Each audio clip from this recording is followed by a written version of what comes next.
शेख़ुश्शुअरा जनाब अहमद फ़राज साहिब की एक मशहूर गज़ल आप सब की नज़र।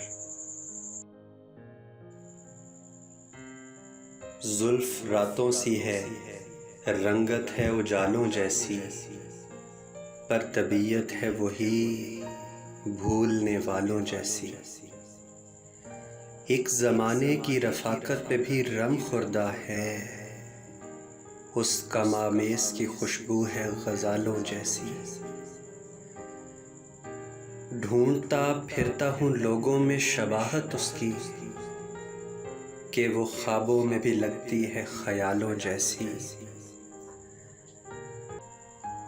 किस दिलाज़ार मुसाफ़त से मैं लौटा हूँ कि है, आंसुओं में भी तपक पाँव के छालों जैसी।